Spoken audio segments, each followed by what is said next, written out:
Hola, ¿qué tal? Muy buenas noches, muy buenas tardes, días, según el horario en que nos escuchen, donde quiera que nos ven. Les mando un fuerte abrazo. Mi nombre es Mario Mendoza y el día de hoy continuamos con nuestro taller sobre 8 decisiones sanadoras basadas en el libro de John Baker, 8 decisiones sanadoras. El día de hoy vamos al capítulo 2, que se llama o es la decisión 2. Les recuerdo que me estoy basando en el libro 8 decisiones sanadoras de John Baker, editorial Howard. Lo puedes adquirir en tu librería local cristiana por Amazon, o bien, como me estoy basando en el libro, casi los capítulos que vemos en un 80-90%, cada clase es un capítulo, entonces es el 80-90% del capítulo del libro. Muy bien, pues vamos a comenzar decisión 2. Y en esta palabra de recupero, hoy vamos a ver la letra E, la 2. ¿Qué significa? ¿Qué quiere decir la E del acróstico? La E significa entiendo que Dios existe y que le importo. Creo que Él tiene el poder para ayudarme a recuperar. Entiendo que Dios existe y le importo. Seguramente dirías, pues yo soy cristiano, yo entiendo que Dios existe. ¿De veras? Y esto es algo más que racional, es algo profundo. ¿De veras crees que Dios existe? ¿Y crees que a ese Dios todopoderoso, creador de este universo, le importas? Pues muchas veces podemos decir que sí, o pensaríamos, si somos cristianos, pues claro que creo en Dios. Sin embargo, muchas veces en nuestro caminar, en nuestro andar, no es tan así. Nuestra conducta, nuestras acciones no reflejan nuestra fe. A ver, la meta de este capítulo es que dejando de actuar como si fuésemos Dios, es decir, querer tener todo el control de todo. Ahora pasemos a recibir el poder de Dios. También adquiriremos una visión clara de la esperanza y la ayuda que Dios nos ofrece. Hay dos bendiciones de Dios enmascaradas. Y estas dos bendiciones enmascaradas, o que tal vez pensamos que no son bendiciones, el duelo y el dolor. Si yo, evidentemente, un duelo por una pérdida causa un dolor.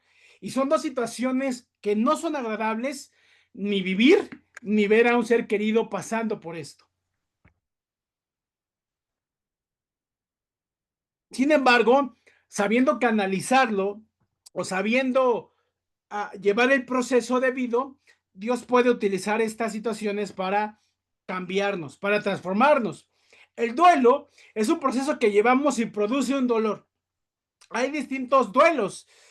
Puede ser el duelo, el más común es cuando pierdes a un ser amado. Un padre, una madre, a tus padres, un hermano, un hijo, un familiar o un ser amado que lo pierdes, un novio. También una pérdida de otro tipo de pérdida, pero al fin y al cabo es una pérdida cuando tu salud se daña y tienes una enfermedad crónica o una enfermedad muy difícil, como un cáncer, una diabetes, es decir, es una pérdida. También hay pérdidas económicas, también hay pérdidas de relaciones, de trabajo, también son duelos que necesitamos llevar. Y todos estos duelos producen dolor, todos, unos en mayor medida, y pero con dolor, sí lo producen. Ahora, aquí es muy importante no etiquetar o no calificar qué dolor es más importante que otro. Cada quien, cada ser humano es distinto. Y tal vez para una persona, si pierde un trabajo, puede ser algo muy fuerte, muy grave.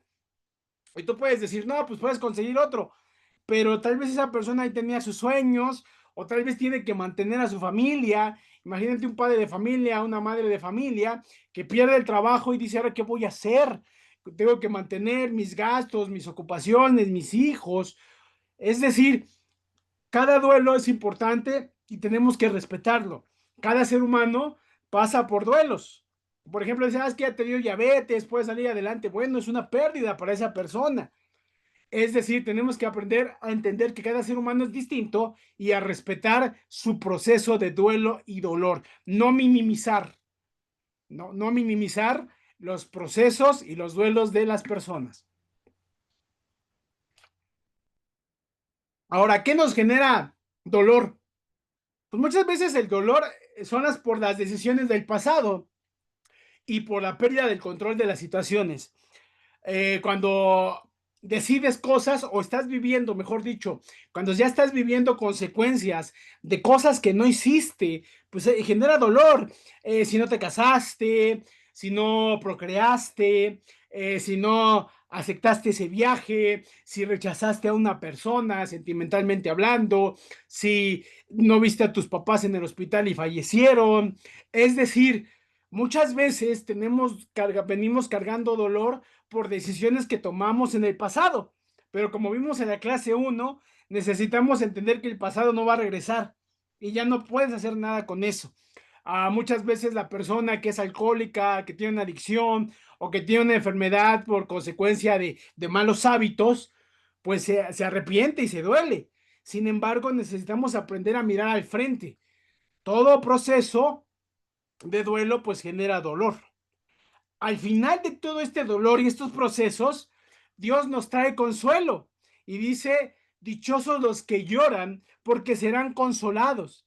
Y es muy importante llorar, es muy importante darte un tiempo y un espacio para vivir tu duelo, sea una pérdida económica, material, sentimental, amorosa, de un padre, de una madre. Es decir, tienes que darte el momento, el espacio para vivir tu duelo y no es malo.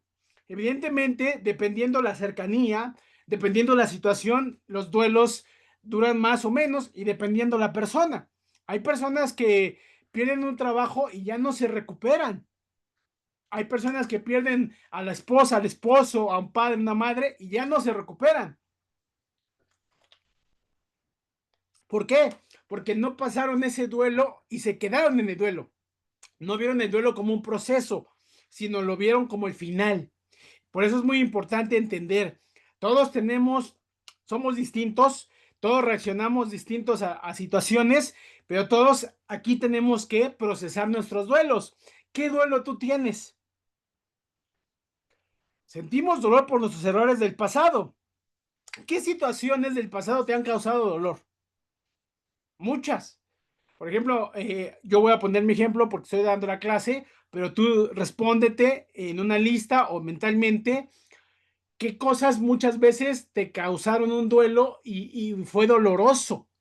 Por ejemplo, en el año 2003 fallece mi mamá. 2003, 14 de junio del 2003, sábado. Y ella cumplía años el 30 de agosto. Entonces, el 30 de agosto del 2002 cayó viernes y yo, joven, chamaco, 18 años, por andar en la fiesta, en vez de llegar al pastel con ella, ella llegaba de trabajar a las 7 de la noche, yo llegué como hasta las 12, me fui en la fiesta.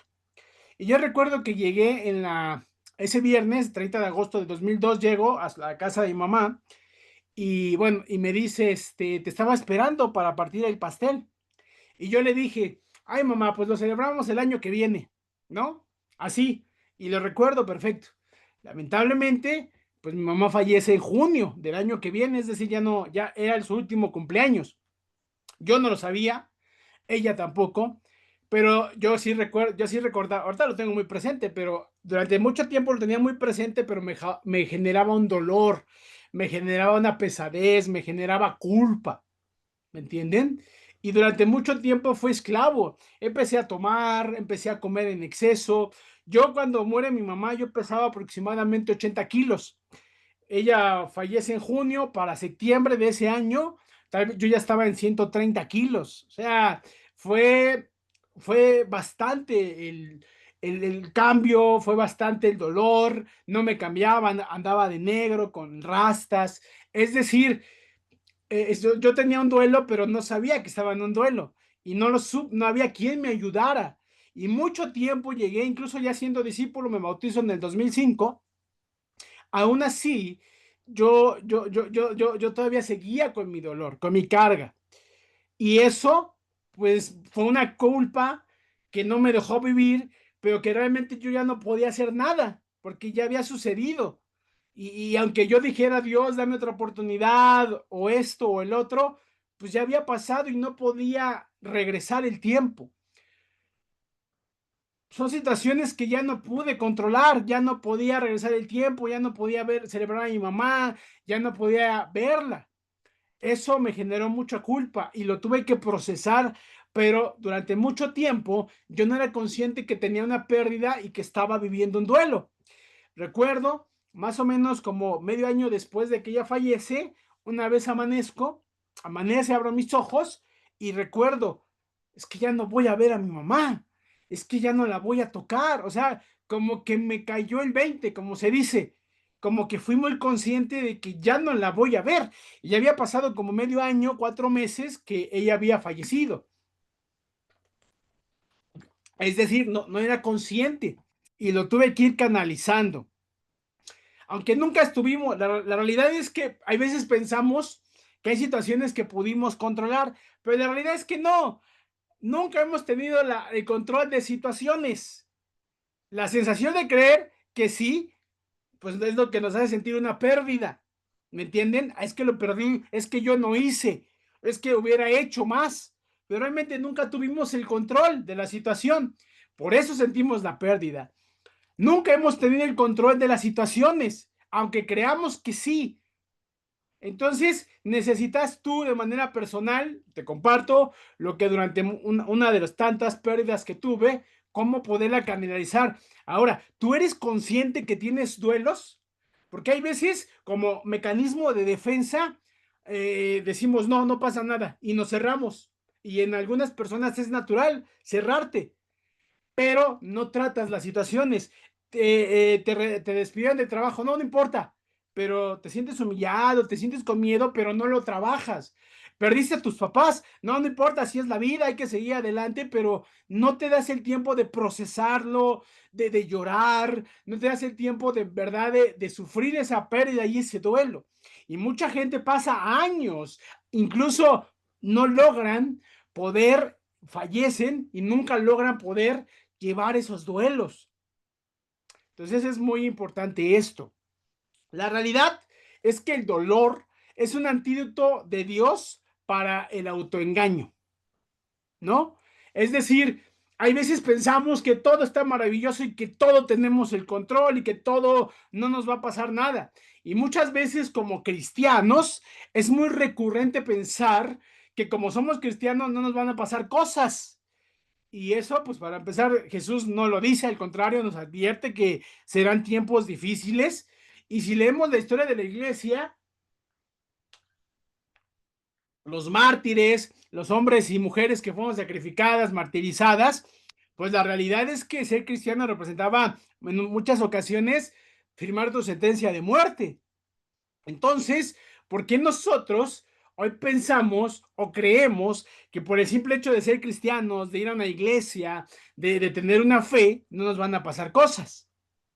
Y el dolor, porque hay veces podemos andar bien subiditos, ¿no? Como se dice coloquialmente, el dolor nos aterriza. El dolor, la enfermedad, la angustia nos hace ver que somos vulnerables, que no tenemos nada en control, que realmente nada nos pertenece. El dolor es la alarma de incendio que Dios usa, por así decirlo. El hecho de que Dios permita que el dolor entre en nuestra vida no significa que Él sea el causante de esto y menos que lo disfrute. Simplemente el dolor es una muestra de que no tenemos el control, que somos vulnerables, que somos seres humanos. Y en muchas ocasiones el dolor es el resultado de nuestras malas decisiones y acciones. Hay veces tenemos una enfermedad que muchas veces en consecuencia de nuestras malas decisiones, de malos hábitos y de malas acciones. Muchas veces estamos sumergidos en una adicción por nuestras malas decisiones. Muchas veces llevamos o tenemos, nos divorciamos o perdemos una pareja. ¿Por qué? Por nuestras malas decisiones. Es decir, en muchas ocasiones, el dolor que sentimos es la consecuencia de nuestras malas decisiones. Ahora, ¿en qué nivel está tu dolor? Por así preguntarlo. ¿En qué nivel está tu dolor? ¿Es un nivel alto, un nivel medio, un nivel bajo? Lo que te duele, ¿por qué te duele? ¿Cómo te duele? El engaño, por ejemplo, por eso dice que es un autoengaño, porque cuando todo va bien, nos engañamos y es muy fácil expresar, Dios está conmigo, soy la consentida de Dios, soy el consentido de Dios, cuando todo va bien, pero cuando viene la enfermedad, la prueba, ah, caray, pues vemos la realidad. Y hay veces podemos vivir autoengañados porque pensamos que yo todo lo controlo, todo va a salir como yo quiero, y no es así. Cuando pasa, pues ese engaño se desvanece. Pero cuando el engaño hace que rechacemos la ayuda de Dios, es decir, hay veces si no entiendes quién es Dios o si no entiendes que eres un ser humano, todo va saliendo maravilloso. Pero cuando vienen las pruebas o situaciones complejas y adversas, dejas de creer o dejas de confiar. ¿Por qué? Porque así somos y nos engañamos. Negar nuestro dolor no nos permite sanar. Es que yo estoy bien, es que ya lo superé. Muchas veces no es así.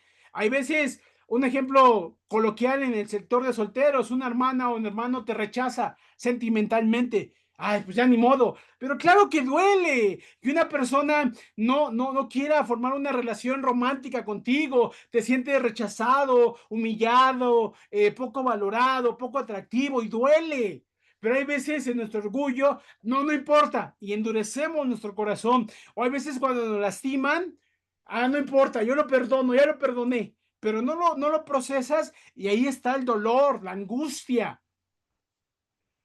Y aparentamos, queremos aparentar que todo está bien, queremos aparentar que todo va bien. Y cuando por dentro te estás muriendo, y cuando sientes miedo, y sientes frustración, y sientes temor, y sientes angustia, y has perdido la fe, y tienes duda.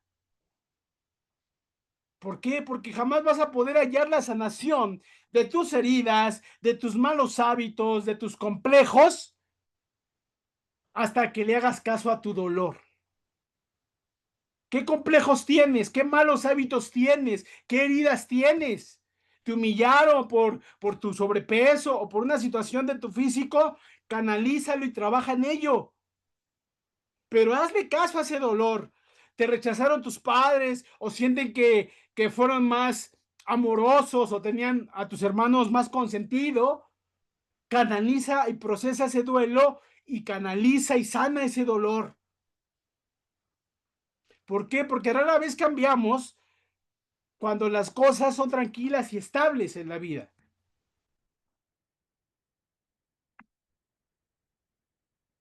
Y esto es muy cierto, ciertísimo. Es muy difícil hacer los cambios por voluntad. Hay gente que lo hace, ¿eh? Pero, por ejemplo, yo no. Y yo soy como la mayoría de la gente que cuando el niño cayó al pozo ya empieza a actuar. ¿Y a qué me refiero? Muchas veces ya cuando nuestra salud está muy deteriorada, ya nos empezamos a cuidar. ¿Por qué no lo haces antes? O muchas veces cuando nos hacen una advertencia en el trabajo de que seamos puntuales o mejores elementos, ya nos empezamos a esforzar. ¿Por qué no antes? O muchas veces cuando nuestra pareja nos confronta y nos dice que si no cambiamos determinadas cosas termina la relación, ya queremos cambiar. Y no está mal, eso nos hace ser humanos. Muchos así reaccionamos. Si no vemos, ahora sí que, si no sentimos ya el miedo, el temor, ya reaccionamos. La realidad y la expectativa es que no debiera ser así, que lo hiciéramos porque somos gente con visión y carácter, pero la mayoría reaccionamos cuando ya hay una enfermedad, cuando hay una situación grave, cuando hay algo ya que arreglar y reparar, ¿no? Y la mayoría de la gente se decide a buscar la sanación hasta que no le queda otra alternativa. Otro ejemplo, la mayoría de la gente se empieza a cuidar hasta que ya tiene diabetes o ya puede tener otra enfermedad o tiene cáncer o tiene una enfermedad que tiene que hacer ejercicio es decir, hasta que ya tiene la adversidad en contra. Ahora sí que hasta que no le queda de otra, si no lo hace, pues va a sufrir, ¿de acuerdo? Bueno, la mayoría somos así. Y si tú estás en una situación, pues bueno, lo único que representa es que eres un ser humano y que necesitamos cambiar. Ahora, después de llevar este proceso y este dolor o estas pérdidas y los procesos que llevan y que generan dolor, pues Dios tiene como tres herramientas para nuestro engaño. Y el engaño me refiero a cuando pensamos que todos lo tenemos en control y no es así. Primero, las crisis, ¿no? Cuando hay enfermedades, enfermedades ocasionadas por malos hábitos, cuando ya debes mucho dinero por despilfarrar el dinero, por no ahorrar, es decir, en esos momentos de crisis, pues bueno, Dios las puede usar. También cuando nos confrontan, Dios usa personas que nos confrontan, que nos dicen, por ahí no es, que nos buscan aconsejar, que nos buscan ayudar. Y otra herramienta que Dios usa es la catástrofe. Y todavía la catástrofe es más difícil que la crisis, que es como cuando se dice que ya se tocó fondo. Y puede ser desde la salud hasta una pérdida, ¿no? La crisis cuando tienes que ponerte el régimen o tienes que cuidar lo que comes, si no te puedes enfermar. Y ya cuando, hay veces la catástrofe viene ya cuando tu enfermedad es irreversible. O cuando te dice la crisis, oye, tienes que ver a tus padres, pedirles perdón, pues bueno, pero cuando viene la catástrofe de que fallece esa persona, pues ya no puedes arreglar. Es decir, Dios utiliza, se dice herramientas, pero son como cosas que Dios usa para podernos acercar a Él. Las crisis, las confrontaciones y las catástrofes. La primera decisión, pues sanadora, dice, lo admito, estoy acabado, no puedo, no tengo el control. Y la segunda decisión sanadora dice, existe un poder más grande que yo y lo busco. ¿Y quién es este poder? Dios. Entonces ya estás en el punto donde no te sientes bien, donde no estás bien, donde tienes pérdidas, dolores, complejos, pues necesitas acercarte a Dios. Ahora, primero debes de creer que Dios existe. Y como les digo, a pesar de que seas cristiano, te pregunto, ¿Dios existe? ¿Crees en Dios? Porque lo podemos decir mecánicamente, pero en nuestras acciones, en nuestros hechos, en nuestra conducta, nos damos cuenta que tal vez no creemos tanto en Dios. Hebreos 11:6 nos recuerda, en realidad, sin fe es imposible agradar a Dios, ya que cualquiera que se acerca a Dios tiene que creer que Él existe y que recompensa a quienes lo buscan. Yo creo en Dios, pero no lees tu Biblia. Yo creo en Dios, pero no vas a la iglesia. Yo creo en Dios, pero no buscas ayuda. Esa creencia puede ponerse en duda. Punto número 2, le importas. No solamente Dios existe, sino lo importante es que le importas tú. Y hasta que no entiendas o no entendamos el verdadero carácter de Dios, no podremos confiar en Él. Hay gente que no sabe quién es Dios, que se llama cristiana. Lo ven como Dios es todo amor, todo lo perdona, es todo bondad. Él cumple mis caprichos. Soy el príncipe o la princesa de Dios. ¿Ok? Y hay otros que se van al extremo. Dios es malo. Si no lo obedece, se va a ir al infierno. ¿No? Dios es duro. Dios es radical. Otro extremo. Pero la realidad es que los dos puntos o los dos extremos no saben quién es Dios. Dios es justo. Dios es santo. Dios es misericordioso. Pero no es un bobo. No es alguien que, sí, todo está bien, hijita o hijito. No es un viejito así como, ¿no? En Glenque, débil, no. Es santo, es poderoso. Ni tampoco es el castigador, pero es justo. Y hay un ejemplo muy chiquito de una anécdota de cuando no conoces quién es Dios.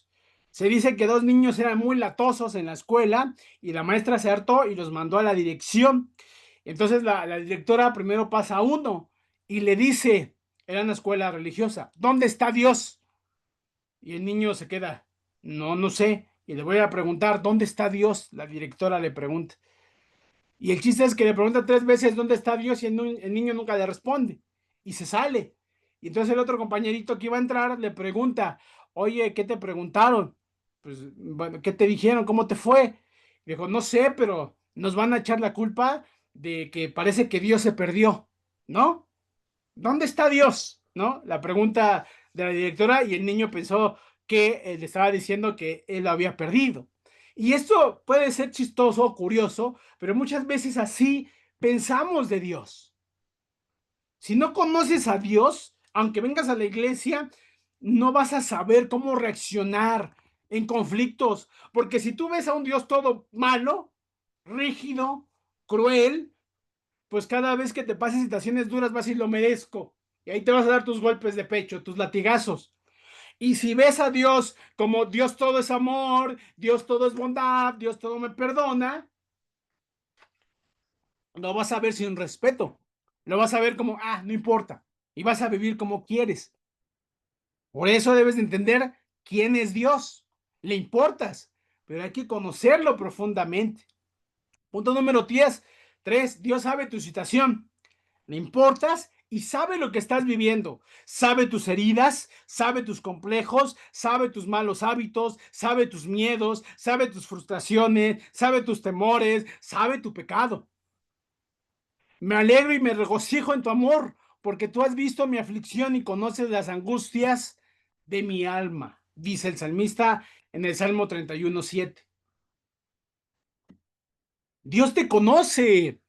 Sabe lo que eres, sabe lo que sientes, sabe lo que has hecho y por eso te conoce también que es el único que puede ayudarte a vencer esas heridas, esos miedos, esos complejos.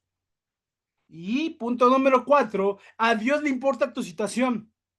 Sí le importa que tengas miedo, sí le importa que seas inseguro o insegura, sí le importa que vivas con dolor, sí le importa lo que te hicieron en el pasado, si abusaron de ti, a Dios le interesa.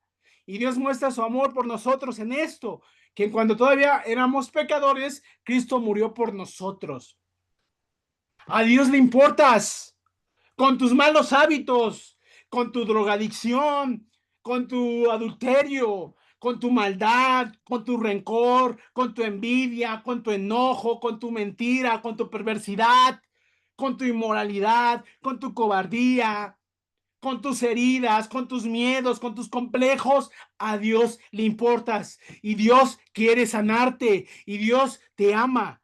Y Dios quiere que ese miedo lo conviertas en fortaleza y en valentía. Y Dios quiere que esos complejos los conviertas en seguridad. Y Dios quiere que esos malos hábitos los conviertas en buenos hábitos. Y Dios quiere que esa cobardía que tienes la conviertas en valentía. Y Dios quiere que esa envidia que tienes la conviertas en bondad. Y Dios quiere que esas heridas de orgullo, de rencor, las conviertas en amor. El hombre o el ser, mejor dicho, el ser más interesado en que tú no vivas las malas consecuencias de tus malas decisiones es Dios. Dios no quiere que sufras. Dios no quiere que vivas ahí atemorizado, atemorizada por cosas que te pasaron hace 20, hace 30 años. Pero tienes que acercarte a Él. Tienes que amarlo a Él. Y tienes que obedecerle a Él. A Dios le importa tu situación. Y tú puedes decir, es que abusaron de mí, mis padres no hicieron nada, o fue un familiar. A Dios le importa. Dios vio cada dolor. Dios vio cuando se propasaron y le dolió. Cuando te engañaron, cuando se burlaron de ti, cuando te humillaron, cuando perdiste a tu mamá, a tu papá, a un ser querido y estabas llorando, sufriendo ahí en el panteón o en tu casa. A Dios le importa. Cuando estás solo, sola y lloras, a Dios le importa. Eres valioso, valiosa para Él. Punto número 5, Dios tiene el poder para cambiarte. La pregunta es, ¿lo crees? ¿Crees que puedes dejar tu amargura, crees que puedes dejar tus malos hábitos, crees que puedes aprender a perdonar, crees que puedes dejar tus heridas. ¿Lo crees? Lo que es imposible para el hombre es posible para Dios. Y acá hablamos de ego espiritual y ego práctico, no de que muevas montañas o hagas milagros, no. El mayor milagro es ver la transformación de un ser humano que de ser rencoroso aprende a perdonar, de no saber amar aprende a amar, de ser adúltero aprende a ser fiel, de ser inmoral aprende a ser santo y moral, de ser cobarde a valiente, de no tener fe y ser incrédulo a tener fe y ser crédulo. Dios tiene el poder, ¿lo crees? Necesitas el poder de Dios, necesitas sentir su amor y tener dominio propio.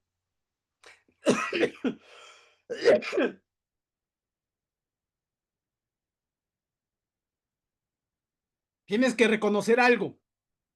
Si tienes malos hábitos, si tienes trastornos, si tienes temores, frustraciones, heridas, complejos, no has profundizado en Dios. Si tienes tanto tiempo en la iglesia o en la fe y no has cambiado cosas, es porque no has dejado que el poder de Dios trabaje en ti. Y a mí me ha pasado, muchos años viví así. No has sentido su amor, pero el amor de Dios, el que perdona, pero el que enseña. No ese amor de que yo sí todo lo perdono. No, te perdono, pero cambia, arrepiéntete. Y ese dominio propio de no caer en tu pecado. Dice Filipenses 2:13, Dios es quien produce en ustedes tanto el querer como el hacer para que se cumpla su buena voluntad. Dios produce los buenos sentimientos, los buenos deseos, tanto el querer como el hacer. Es decir, no solamente que puedas desear, todo el mundo desea, pero te da la fuerza para cambiar, para hacer, para vivir en su voluntad. ¿Para qué? Para que se cumpla su buena voluntad. El mayor beneficiado que tú cambies eres tú, pero el ser más alegre porque tú cambies es Dios. Dios no quiere verte con complejos, Dios no quiere verte con malos hábitos, Dios no quiere verte con traumas, Dios no quiere verte con heridas. Más que tú mismo, Dios. Pero si tú no vas a Dios, si tú no lo buscas, si no le crees, por eso te digo, no importa que te digas cristiano, tus hechos, tus acciones reflejan si eres un cristiano. Así como en Gálatas 5 del 22 al 25 dice, el fruto del Espíritu, lo que produce un cristiano verdadero, tus acciones, tu conducta también refleja tu fe. Ahora, ¿qué acciones vamos a seguir para concluir? Como cada capítulo al finalizar hay 3 acciones. El orar, el ponerlo por escrito y compartirlo con alguien, ¿no? Primero, pues ora por todas tus necesidades, evidentemente por la más apremiante y por la más que más estás luchando. Segundo, ponlo por escrito. Ya está algunas preguntas. ¿Qué dolor ha usado Dios para que lo busques? ¿Una pérdida, un desempleo, un desamor? ¿Qué dolor ha usado Dios para que lo busques? Dos, ¿a quién has culpado de tus problemas? A tus tíos, a tus padres, a tu jefe, a Dios, a la iglesia. ¿A quién has culpado de tus problemas? ¿En qué áreas de tu vida te sientes atascado o atascada? Que de plano dices, Dios, ya no puedo perdonar, Dios, no puedo cambiar. ¿En qué áreas de tu vida te sientes así? ¿Hay algo, hay algo que te impide entregarte a Dios? Tu orgullo, tu mismo pecado. Porque hay veces como creyentes decimos, no, es que si quiero ser puro, pero no quiero dejar de ser esto. Identifícalo, anótalo para ti. Ahora comparte en general, no específico, pero sí específico, pero general, a la persona. Estoy luchando con perdonar, con este trauma. Es decir, este taller va a tener su poder y su efecto cuando lo ponemos en práctica. Amén. Pues esto fue, mis hermanos, la clase número 2. termino la sesión, la grabación.